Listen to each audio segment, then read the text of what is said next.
Hello, my name is Sara Pitcairn, and I'm a prototype developer and researcher at the U.S. Holocaust Memorial Museum. I'm part of the museum's Future Projects team, which is an innovation lab that explores new ideas, technologies, and techniques for engaging with Holocaust history.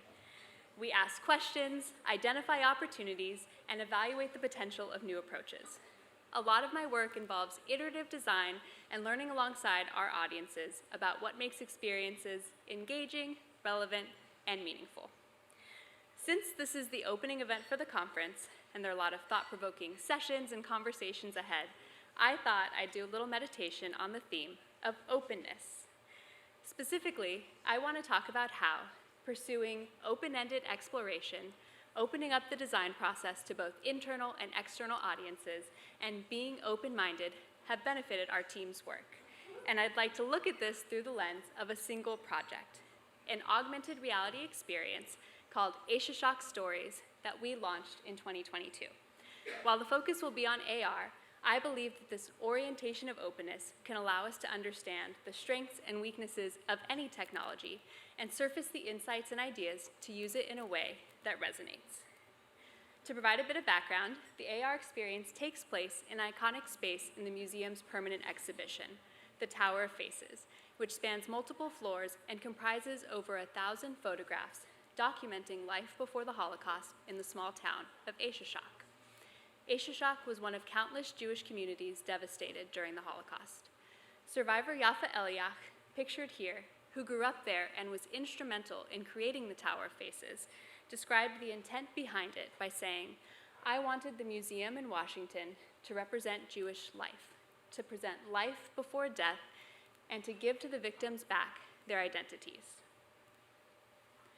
Through AR, 8 museum-provided tablets integrated directly into the display invite visitors to actively explore the lives, identities, and stories behind 30 of the photographs, as well as the community ties that connect them. The AR experience honors the memory of a flourishing community with centuries of history that was destroyed in just a few days in September 1941. This is the primary message of Shock Stories, and everything about the experience, from content to the media elements we incorporated, was designed to convey and reinforce this message, as well as advance the original intent behind the space, that emphasis on life. And we couldn't have reached this clarity of purpose or understood how to best use AR to achieve our goals without open-ended exploration and opening up the design process to visitors from the earliest stages of the project. The AR experience we launched was the culmination of years of exploration, ranging from very scrappy prototypes made in-house with free software tools to more advanced proof of concepts from outside partners. And we originally chose the Tower Faces for this exploration simply because it's a very visual space with little other interpretation. Across all iterations, we observed and talked to over 100 visitors, hundreds of visitors, to understand what they were thinking about and doing in the Tower Faces, both with and without AR. By keeping it open-ended, we really came to understand both the space and what it means to visitors, as well as the technology. We learned that visitors really appreciate just knowing the stories behind the photographs and the fates of the individuals in them. And visitors are particularly engaged when content is conveyed in 30 seconds or less.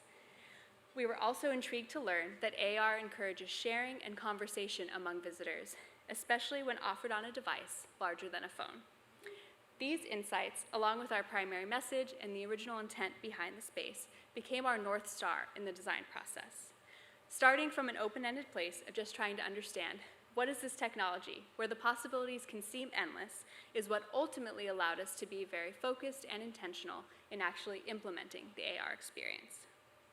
We also committed to being open-minded to creative ideas from our partners. The most important is a brief moment in which a colorized version of a photo appears on screen before fading back to the original. This colorization is something entirely new for the museum and something we honestly wouldn't have considered on our own. But when we tested it with visitors, we heard overwhelmingly that seeing the photos in color brings the photos and stories to life, which goes back to the original intent behind this memorial space. Openness in all these forms pushed us into that great but sometimes scary place where real learning and transformation occur, which allowed us to create a meaningful new experience for visitors. and I hope that opening this window into how we work has sparked some ideas for you. Thank you.